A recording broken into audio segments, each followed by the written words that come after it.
Mother's Day morning started like a dream. Soft light coming through the curtains, the smell of cinnamon toast floating in, and then the sound of little feet racing down the hallway. Sophie burst in, all sunshine and messy curls, carrying a tray with breakfast wobbling in her tiny hands, scrambled eggs, orange juice, and a daisy in a juice glass. Right next to it, her handmade card. Thomas was behind her, watching quietly, and I thought for a second that life was exactly where it should be. Sophie climbed into bed and threw her arms around me. "Happy Mother's Day, Mommy," she sang, eyes wide with excitement. I kissed the top of her head, laughing, and picked up the card. I expected hearts and flowers and a crooked drawing of the three of us. But what I saw pulled the breath right from my lungs. Written in bright purple crayon, "Happy Mother's Day, Maria. You are the best." Signed, proudly, in Sophie's handwriting. I didn't move. I couldn't.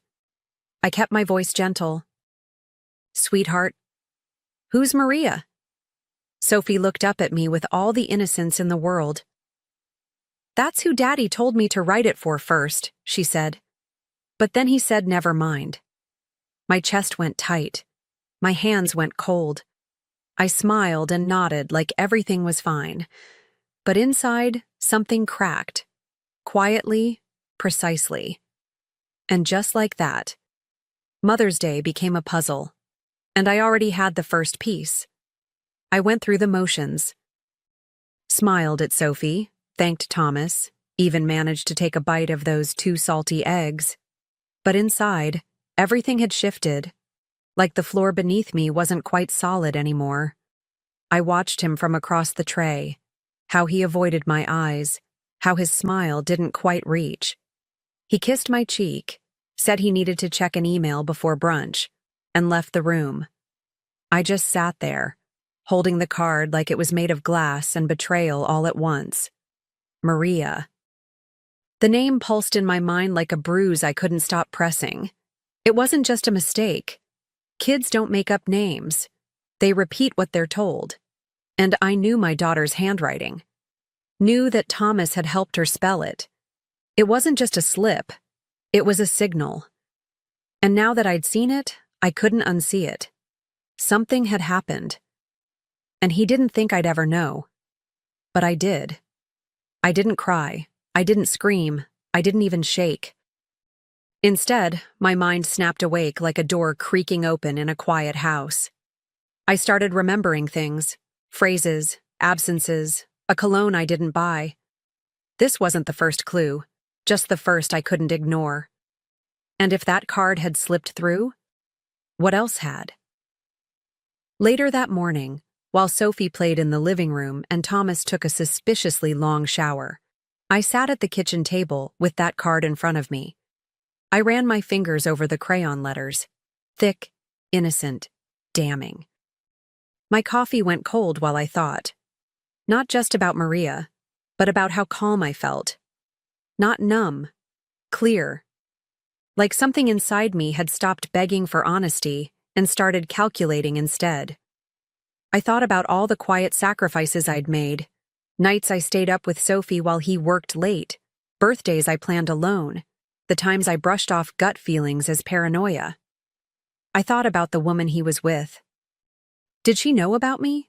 About our daughter? Had she ever sat in this kitchen, smiled in my direction, worn her hair neat to impress my husband? The thought should have made me fall apart. But I didn't, because I knew one thing with absolute certainty. If he could hand me a lie wrapped in a holiday, I could hand him the truth, tied in a bow. Not today, not yet. But when the time was right, he would wish that card had never left our daughter's hand. I didn't confront him. Not that day. Not the next. I smiled when he made coffee, laughed when he retold a story I'd heard 100 times, and let him kiss my forehead like nothing had changed. But everything had. I became someone else. Quieter. More careful. I watched him, noted his habits, the way he guarded his phone like it held state secrets. I let him believe I was still asleep, still soft. But I wasn't. One afternoon, while he ran out to get groceries, I went looking. It wasn't dramatic, just methodical. I started with his email on the shared laptop, notifications he thought he deleted, flights he never told me about, an Uber to a hotel on a Wednesday night when he'd said he had a team dinner. The pieces weren't scattered. They were just tucked away, waiting for someone to stop pretending they didn't see them. I saw them now. And the worst part? It wasn't even hard. I opened the center console in his car, and there it was. A second phone, cheap and dirty-looking, like the kind used for drug deals or dirty secrets. Locked, of course. But I didn't need the messages. Just the existence of that phone was enough. Enough to confirm what I'd started to suspect. Enough to prove Maria wasn't just a name in a card. Her name came up in his inbox, buried in a forwarded meeting invite. Maria L. No last name spelled out, just the initial, like she was trying not to leave footprints. But I knew. She worked with him. I remembered her vaguely from a Christmas party 2 years back. Tall, polished, too eager to laugh at his jokes. At the time, I brushed it off. Now? Now I saw it differently.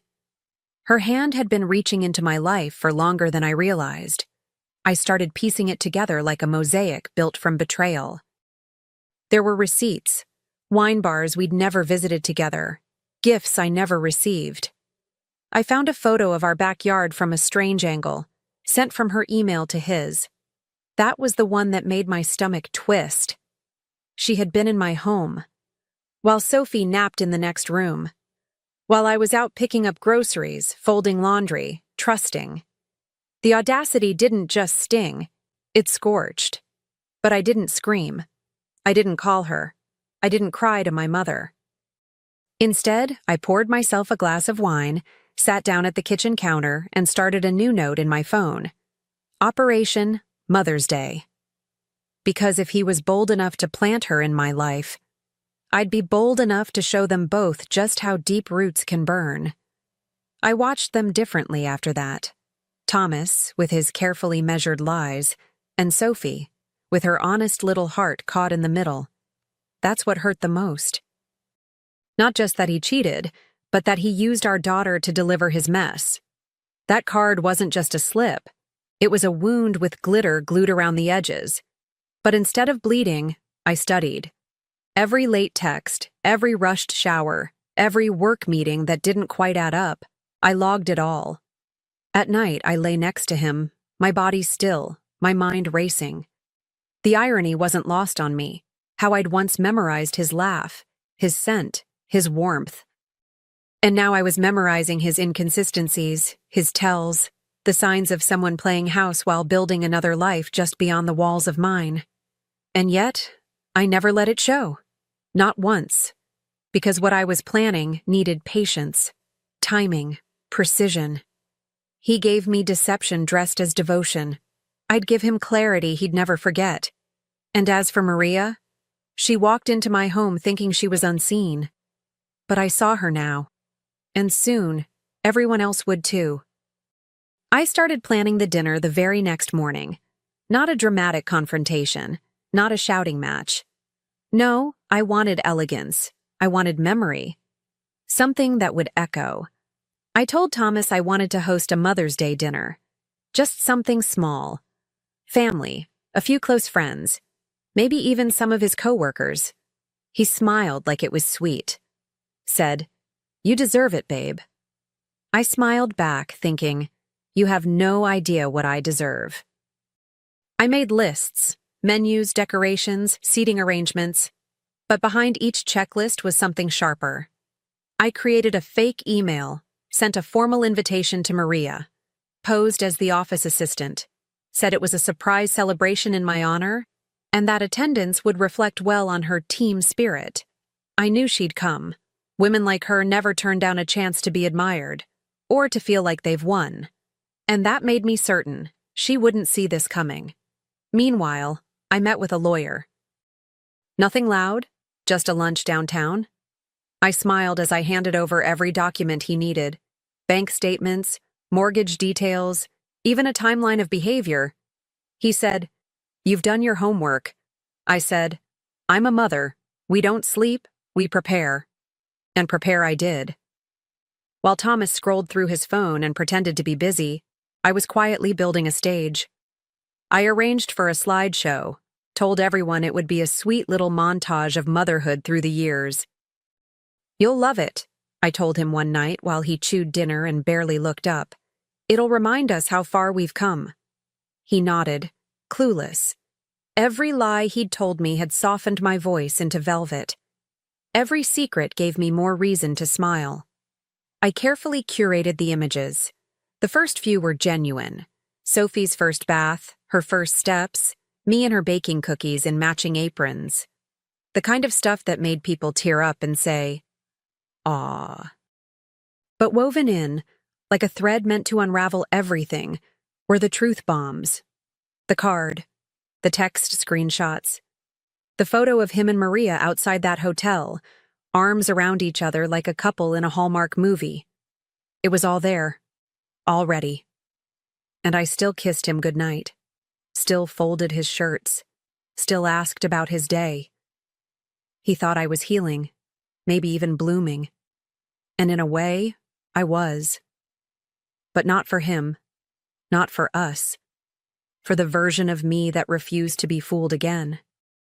I didn't hate him, not in the way people expect. What I felt was colder than that, cleaner, like I'd finally rinsed the fog from the mirror and could see the truth. About him, about us, about how easy it was to fall asleep in a life that wasn't real. He thought I was just a wife, just a mother. But he forgot one thing. I was also watching. And I knew how to turn a wound into a weapon without ever raising my voice. Behind every detail of the dinner, I hid intention. The seating chart placed Maria 2 chairs down from me, just far enough to feel safe, just close enough to feel the blast. I even picked her wine, Sauvignon Blanc, the same bottle she and Thomas had ordered at that hotel, according to the receipt I'd found. I wondered if she'd taste the irony.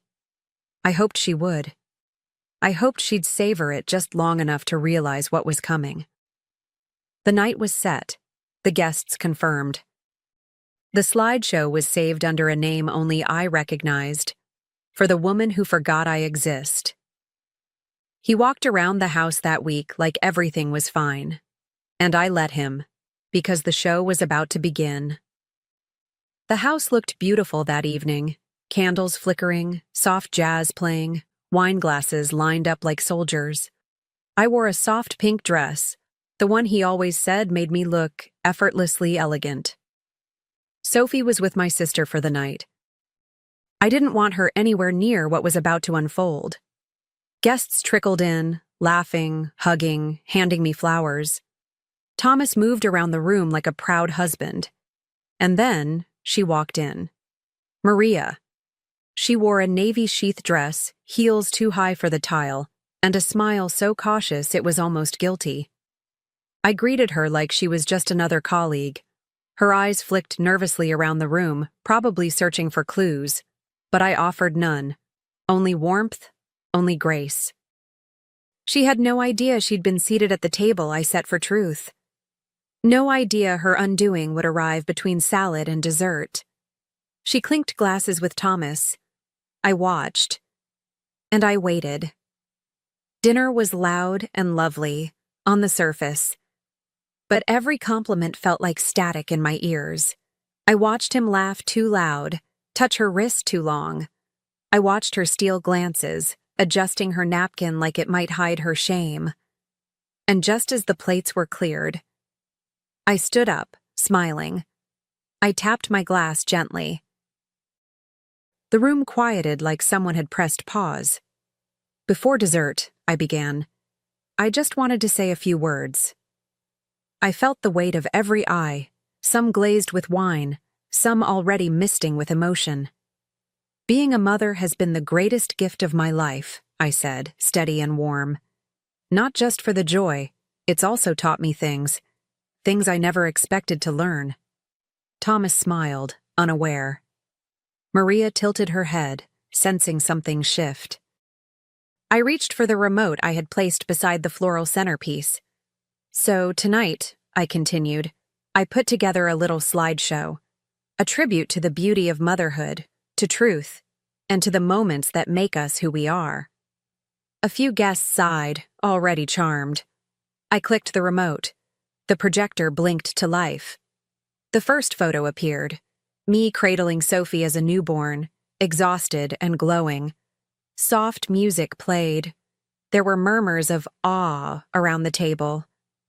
Thomas leaned back, relaxed. Slide 2. Sophie's first steps in our old living room. Slide 3. Her in a Halloween costume, grinning wide. And then, slide 4. A scan of the card. Happy Mother's Day, Maria. Silence. A sharp inhale from someone near the back. Thomas shifted in his chair. Slide 5 hit harder. A screen capture of a message thread. His name, her name. Their words. Intimate. Shameless. Familiar. Slide 6 was a hotel receipt. Dated. Time-stamped. Room number highlighted. Slide 7? A photo of them. Arm in arm. Unaware of the camera. Too wrapped up in each other to notice the world around them. The room didn't breathe. A fork dropped. Someone whispered, "Oh my God." Maria's face went paper white. Thomas looked like he'd been slapped without warning. I turned toward them slowly. He stared at the screen like it might rearrange itself. Maria didn't dare look at me, her wine glass frozen in her grip. "Thank you all for coming," I said, calm as ever. "It's meant so much to share this journey of motherhood with people I love." I paused, then looked directly at Thomas. "And as for you, happy Father's Day in advance. You'll be celebrating it from a distance." That's when I finally sat down. No one moved. Someone cleared their throat. A chair scraped against tile. Maria stood up too fast and almost tripped on her heel. Thomas opened his mouth, but no words came. I picked up my wine glass, took a small sip, and smiled. Because everything I needed to say had already been said. He left that night with nothing but his keys and a stunned expression.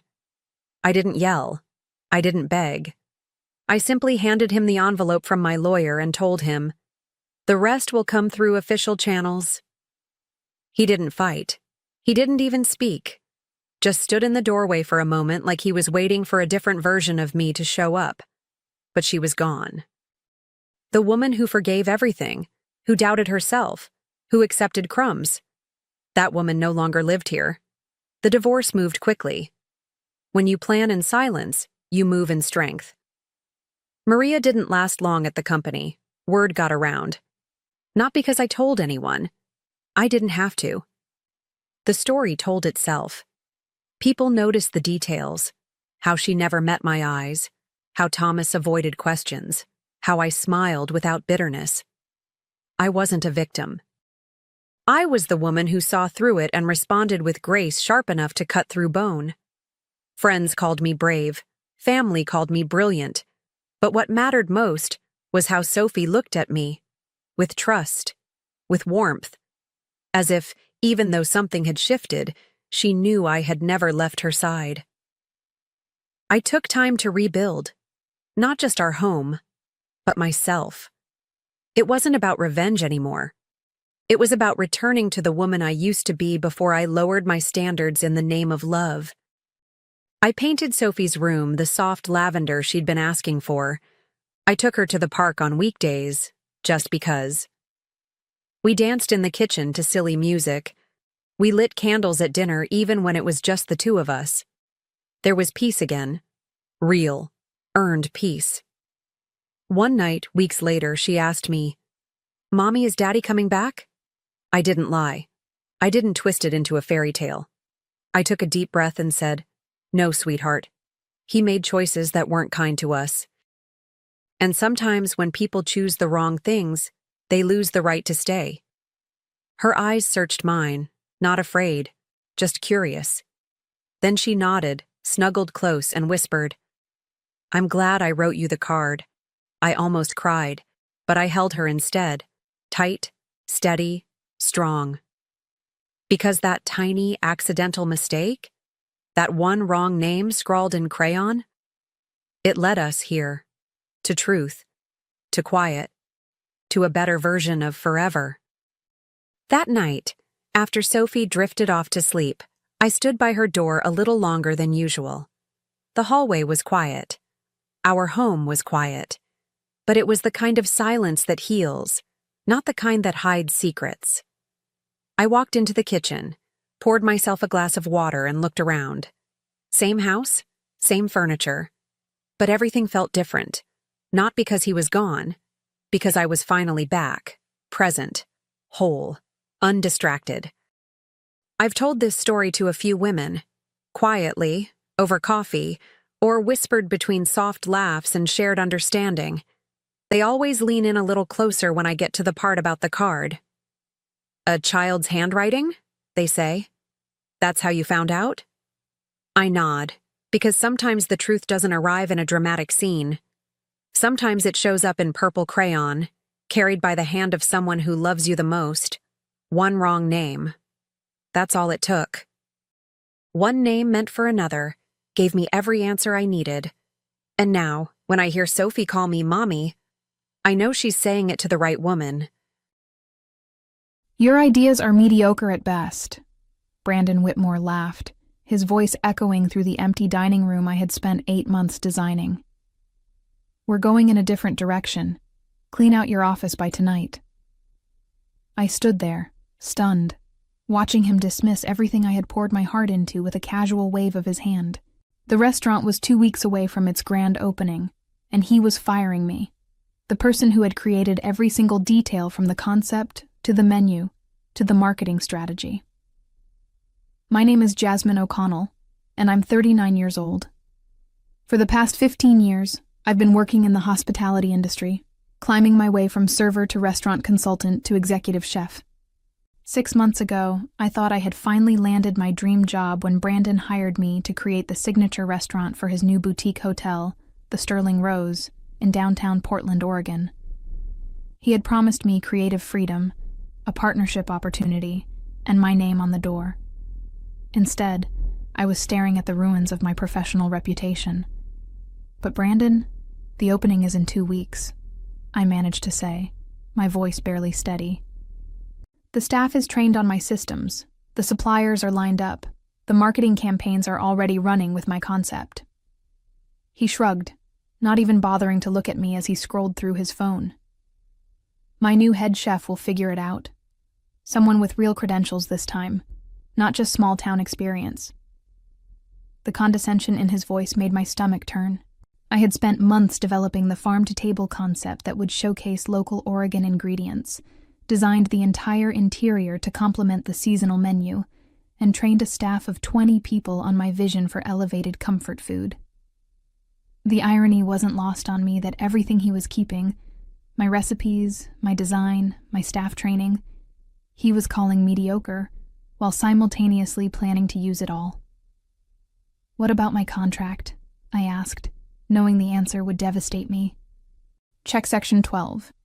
We can terminate for creative differences with 30 days' notice. You'll get your final paycheck, but that's it. His smirk told me he had planned this all along, probably waiting until I had done all the hard work before bringing in someone he deemed more prestigious. As I looked around the dining room one last time, taking in the warm wood accents I had chosen, the custom light fixtures that had taken weeks to source, and the open kitchen design that would showcase the culinary theater I had envisioned, I felt something shift inside me. This wasn't just about losing a job. It was about having my creative soul stolen and repackaged under someone else's name. But as I walked toward my office to pack my things, I noticed something that made me pause. The vacant storefront directly across the street had a for lease sign in the window, and suddenly, an idea began to form. The next morning I sat in my small apartment kitchen, surrounded by notebooks filled with recipe tests, design sketches, and business plans that now felt like artifacts from a lost civilization.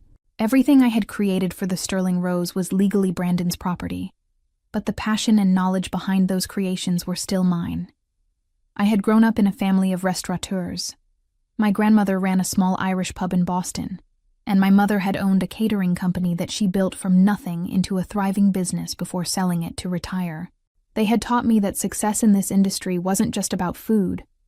It was about creating an experience that made people feel like they belonged somewhere special. My phone buzzed with a text from my best friend, Kelly, who worked as a food critic for Portland Monthly. "Heard about Sterling Rose. That's brutal. Want to grab coffee and plot revenge?" Her offer made me smile for the first time in 24 hours. Kelly had been covering the Portland food scene for 8 years, and she understood the politics and personalities that could make or break a restaurant. More importantly, she knew my work and had been excited about the Sterling Rose project since I first told her about it. Over coffee at our usual spot, I found myself confessing something I hadn't even admitted to myself yet. "I keep thinking about that empty space across the street from the hotel," I said, stirring my latte absently. "It's the perfect size, and the rent would be a fraction of what Brandon's paying for his space." Kelly raised an eyebrow. "Are you thinking what I think you're thinking?" "Maybe," I said, feeling a familiar excitement building in my chest. "I have enough savings to cover startup costs for a small operation. Nothing fancy. Just good food and the kind of atmosphere that actually makes people want to stay longer than their Instagram photo session." "You'd be going head-to-head with your former employer," Kelly pointed out, though her tone suggested she thought this was more of an opportunity than a problem. "He stole my concept and fired me 2 weeks before opening. I think I can handle a little competition." As I said the words, I realized I meant them. Brandon had underestimated me, assuming that without his hotel's marketing budget and prestige location, I couldn't possibly succeed. But he had forgotten one crucial thing. He might own my designs and recipes now, but he had never understood what made them special in the first place. He saw trendy ingredients and Instagram-worthy plating, but he missed the heart of what I had been trying to create.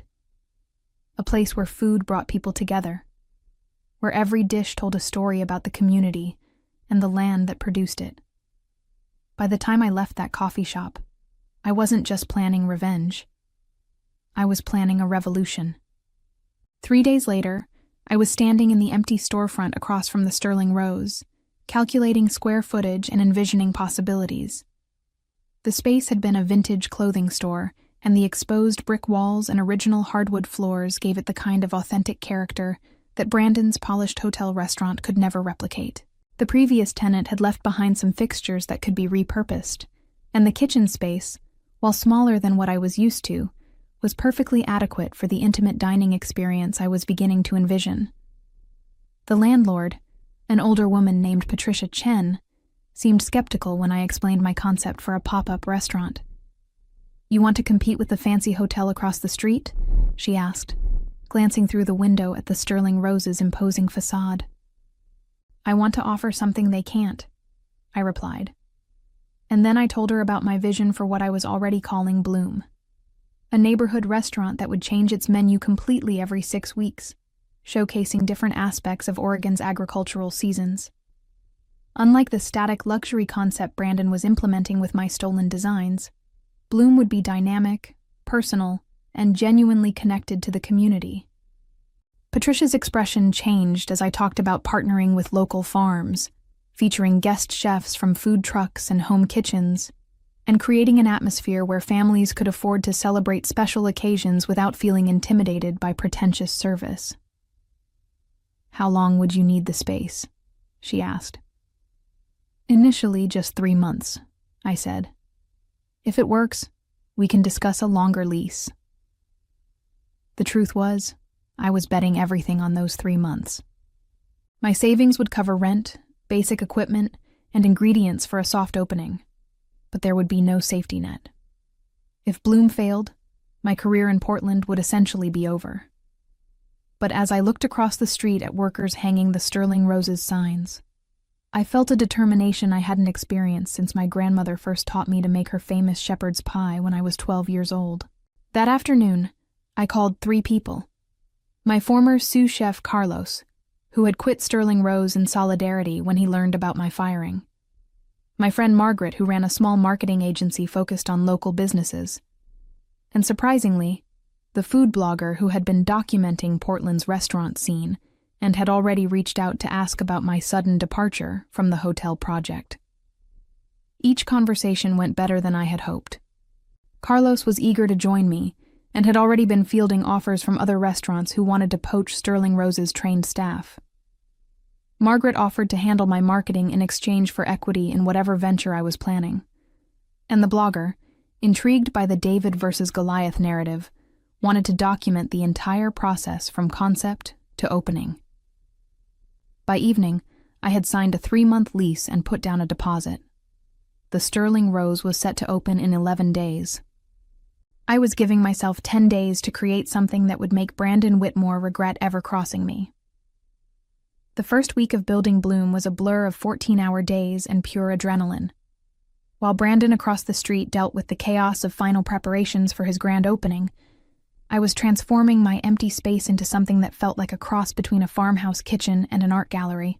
Carlos and I had recruited 4 other Sterling Rose employees who were frustrated with Brandon's management style, and together we created an efficient operation that could serve 40 covers with the kind of attention to detail that most Portland restaurants struggled to achieve even with twice the staff. Margaret worked her magic on social media, building anticipation without revealing too much about our concept. She positioned Bloom as Portland's most exciting culinary secret, using hashtags like farm toe glass and seasonal story that hinted at our philosophy without giving away specifics. Meanwhile, I reached out to every farmer, forager, and artisan food producer I had built relationships with over the past year. Most of them were furious about how Brandon had treated me, and several offered to provide ingredients at cost for our opening month.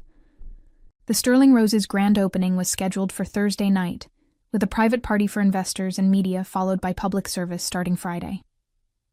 I had originally planned to open Bloom the following week, but as I watched the frantic activity across the street through our front windows, I realized I had been thinking too small. If I really wanted to make a statement, I needed to open the same night as Brandon's grand opening. "Are you insane?" Kelly asked when I called her Tuesday evening with my revised timeline. "You're talking about going from empty space to full service in 48 hours. Technically 60 hours, I corrected, checking my watch. And we're not doing full service. We're doing something better."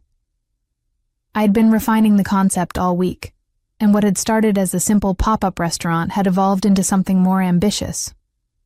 Instead of trying to compete with Sterling Rose's polished luxury, Bloom would offer the one thing Brandon's operation couldn't: authenticity and innovation happening in real time. The next morning, I called every food critic, blogger, and influencer in Portland with a simple invitation. Come watch us cook. Instead of hiding our preparation in a closed kitchen, I was opening our doors Wednesday evening for what I called a preview dinner. Guests could watch us prepare their meals, ask questions about ingredients and techniques, and essentially become part of the creative process. It was the kind of intimate, educational experience that Brandon's formal dining room could never provide. Carlos was skeptical about the timeline, but excited about the concept. "It's either going to be brilliant or a complete disaster," he said, as we tested our final menu Tuesday night. "Probably both," I admitted, plating a dish of roasted beets with herbed goat cheese and candied walnuts that showcased 3 different local producers. "But at least it will be memorable." By Wednesday afternoon, we had taken reservations for 30 people for our preview dinner, and Margaret's social media campaign had generated enough buzz that Portland Monthly had decided to send a photographer. The contrast with what was happening across the street couldn't have been more stark. While Sterling Rose's staff ran around in formal uniforms dealing with last-minute crisis management, our team was calmly prepping ingredients and setting up our open kitchen space where guests would be able to see every step of their meal preparation. The real test came when I spotted Brandon through our window, standing on the sidewalk with his phone pressed to his ear, clearly agitated about something. He looked over at our space, noticed the activity, and I saw his expression change from confusion to recognition to something that looked like panic. 20 minutes later, His assistant walked into Bloom with a takeout coffee and pretended to browse while obviously scoping out our setup. I smiled and offered her a sample of our signature appetizer. "Please tell Mr. Whitmore we wish him luck with his opening," I said sweetly. The message was clear. I wasn't hiding, and I wasn't intimidated. Thursday evening arrived with the kind of crisp October weather that made Portland feel magical. Through our windows, I could see guests arriving at the Sterling Rose for Brandon's private opening party, and I had to admit the scene looked impressive. Valets were parking luxury cars, photographers were capturing arrivals, and the soft lighting from inside the hotel made everything look like a movie set. For a moment, I felt a pang of loss for what I had helped create, and would never be credited for. Then our first preview guests arrived, and everything changed. "This is incredible," said Janet Morrison, a food writer for The Oregonian, as she watched Carlos expertly break down a whole duck while explaining the sourcing story behind each component of the dish. "I've never seen anything quite like this in Portland." Our open kitchen concept was working exactly as I had hoped. Instead of the traditional restaurant experience where diners ordered from a menu and waited to be served, Bloom felt more like attending a very sophisticated dinner party where the host happened to be a professional chef. Margaret live-streamed portions of the evening on our social media accounts, and the response was immediate and overwhelming. People were commenting in real time, asking questions about techniques and ingredients, and requesting reservations for our official opening the following week. By 8 p.m., we had already booked solid for our first month of operation. But the real vindication came when I noticed familiar faces starting to appear among the crowd gathering outside our windows. 3 of Brandon's investors, people I had met during my time developing the Sterling Rose concept, were clearly more interested in what was happening at Bloom than in attending his private party across the street. One of them, a prominent local businesswoman named Victoria Brennan, actually left Brandon's event and came into our space. "Jasmine, I had no idea you were doing this," she said, sampling our butternut squash soup with sage oil and pumpkin seed brittle. "This is extraordinary. It's everything I thought Sterling Rose was going to be, but with actual soul." Her comment was overheard by several other guests, including the photographer from Portland Monthly, and I realized that the story was writing itself. Social media posts from our preview dinner were already getting more engagement than Sterling Rose's official opening coverage, and food bloggers were calling Bloom the most exciting thing to happen to Portland dining in years. The evening's climax came when Brandon himself appeared at our front door. I watched through the kitchen as he stood on the sidewalk, clearly debating whether to come inside. His formal opening party was still in progress across the street, but the energy and excitement at Bloom was undeniable. After what felt like an eternity, he pushed open our door and walked straight to where I was plating desserts. "Jasmine," he said, his voice tight with something between anger and desperation. "We need to talk." The entire restaurant went quiet. Carlos paused in his preparation, our guests stopped their conversations, and I could feel everyone watching to see how this confrontation would unfold. I looked up from the vanilla bean panna cotta I was garnishing with fresh berries and honey tuile, meeting Brandon's eyes for the first time since he had fired me. "I'm a little busy right now," I said calmly, returning my attention to the dessert. "But if you'd like to make a reservation, we might have something available in about 6 weeks." The silence stretched for another moment before Brandon turned and walked out without another word. Through the windows, I watched him cross the street and disappear back into his own opening party. But the damage was already done. Everyone in Bloom had witnessed the exchange, and the story would be all over Portland's food scene by morning. The next morning brought a flood of media attention that exceeded even Margaret's most optimistic projections.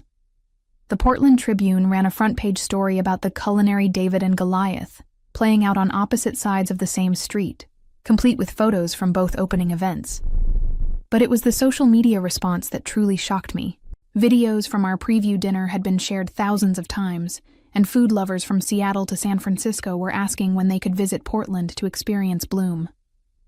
More importantly, The professional response was everything I had hoped for. Carlos fielded calls from 3 different restaurants trying to poach him, which he politely declined. 2 investors reached out to Margaret about expansion opportunities. And most surprisingly, I received a call from the executive chef at one of Portland's most prestigious restaurants, asking if I would be interested in collaborating on a special event. But the real validation came when Victoria Brennan called me directly. "Jasmine, I owe you an apology," she said. "I invested in Sterling Rose because I believed in the concept you presented to Brandon and me 6 months ago. After last night, it's clear that you were the visionary behind everything that made that project special." "Thank you," I said, genuinely touched by her honesty. "But I'm focused on Bloom now." "That's actually why I'm calling. I'd like to discuss investing in your concept. What you've created has the potential to change how people think about dining in Portland." As I hung up the phone, I realized that my 3-month pop-up was rapidly evolving into something much bigger. We had bookings extending into January, media coverage that money couldn't buy, and most importantly, a team of people who shared my vision for what a restaurant could be when it prioritized community and authenticity over prestige and profit margins. The afternoon brought an unexpected visitor, Brandon's head chef, the prestigious hire who had replaced me. Thomas Hartwell was a James Beard Award winner with an impressive resume from New York and Los Angeles restaurants, and he looked uncomfortable as he stood in our doorway. "I wanted to see what all the fuss was about," he said, his tone carefully neutral. As I showed him around Bloom, explaining our concept and introducing him to our team, I watched his expression change from skepticism to genuine interest to something that looked like regret. "This is what I thought I was signing up for," he admitted as we finished the tour. "Brandon showed me your original concept and said it was his vision. But when I arrived, all the creativity and community connection had been stripped away. It's just another expensive restaurant now." His confession confirmed what I had suspected. Brandon had used my work to attract both investors and staff, then removed everything that made the concept special once he had what he needed. But Thomas's visit also gave me an idea that would become the final element of my revenge strategy. "Would you be interested in doing a guest chef collaboration?" I asked. "You could cook your food the way you actually want to, and we could show Portland what Sterling Rose could have been." The collaboration dinner, scheduled for the following month, sold out within hours of being announced. But more importantly, it sent a clear message to Brandon and everyone else in Portland's food scene. The best people wanted to work with Bloom, not against it. As I locked up that evening and looked across the street at Sterling Rose, I felt a satisfaction that went deeper than mere revenge. I had proven that authenticity and vision mattered more than money and connections, and I had built something that would outlast whatever petty satisfaction Brandon thought he had gained by firing me. 6 weeks after our opening, Brandon Whitmore stood in my restaurant for the second time, but this time he wasn't the confident, dismissive man who had fired me. His shoulders were slumped, his expensive suit looked rumpled, and there were dark circles under his eyes that spoke of sleepless nights and mounting pressure. The Sterling Rose, despite its lavish opening and prestigious pedigree, was struggling to fill even half its tables on weeknights, while Bloom had a 2-month waiting list and had been featured in 3 national food magazines. "Jasmine, please," he said, his voice stripped of its former arrogance. "I made a mistake, a huge mistake. I want to make this right." I continued plating the evening's special, pan-seared halibut with parsnip puree and crispy Brussels sprout leaves, while he spoke. Carlos and our other team members pretended to focus on their own tasks, but I could tell they were listening to every word. This was the moment we had all been waiting for, though none of us had expected Brandon to look quite so defeated. "What exactly are you proposing?" I asked, not looking up from my work. "A partnership. You could run both restaurants, maintain the Bloom concept here, and redesign Sterling Rose the way you originally envisioned it. Your name would be on both doors. Full creative control, 50% ownership of the restaurant operations." The offer was generous, more than generous. It was everything I had wanted 8 months ago when I first signed on to create his restaurant. But as I looked around Bloom, taking in the warm laughter of our guests, the easy camaraderie of our staff, and the genuine excitement that filled the space every evening, I realized that what I had built was worth more than any partnership Brandon could offer. "I appreciate the offer," I said, finally meeting his eyes. "But I'm not interested." His face crumpled with an expression that mixed surprise, desperation, and defeat. "Then what do you want? Name your price. I'll sell you the restaurant operation outright if that's what it takes." I smiled, feeling a satisfaction that was both sweet and complete. "There's nothing you have that I want, Brandon. You taught me that the real value was never in the building or the investment capital. It was in the vision and the people who believe in it. And those belong to me now." 3 months later, the announcement appeared in Portland Business Journal. The Sterling Rose Hotel was closing its restaurant permanently, unable to compete with the innovative dining concepts that had transformed the neighborhood. Brandon had quietly sold the hotel to a national chain that planned to convert the restaurant space into additional guest suites and a grab-and-go market. I read the news while sitting in what had once been Patricia's empty storefront and was now the permanent home of Bloom Restaurant. We had signed a 5-year lease, expanded into the adjacent space, and built a kitchen that could accommodate the cooking classes and special events that had become as popular as our regular dinner service. The success had attracted attention from food industry leaders across the country, and I had turned down 3 offers to franchise the concept in other cities, preferring to focus on perfecting what we had created in Portland.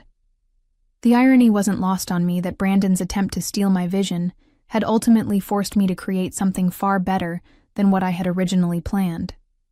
Bloom wasn't just a restaurant. It had become a model for how food businesses could prioritize community engagement, sustainability, and authentic hospitality over profit margins and prestige. We had been featured in Food and Wine magazine as one of the 10 restaurants changing American dining, and the article specifically mentioned our commitment to supporting local farmers and providing accessible fine dining experiences. But the real measure of our success wasn't in the accolades or the waiting lists. It was in the fact that our team had grown from 5 people to 15, all of whom shared ownership stakes in the business. Carlos had become my partner and co-executive chef. Margaret had expanded her marketing agency, based on Bloom's success, and even Thomas Hartwell had left his position at another restaurant to join our team full-time. Brandon's mediocre ideas had built something extraordinary, and everyone in Portland's food scene knew exactly who deserved the credit. As I stood in my kitchen, preparing for another sold-out evening, I reflected on how profoundly my life had changed since that devastating day when Brandon fired me. The path from humiliation to triumph had taught me that the best revenge isn't just success. It's building something so authentic and valuable that it makes your former adversary's vision look hollow by comparison. Sometimes the greatest gift someone can give you is the push that forces you to discover what you're truly capable of creating on your own. The revenge had been sweet, but the future I was building would be even sweeter.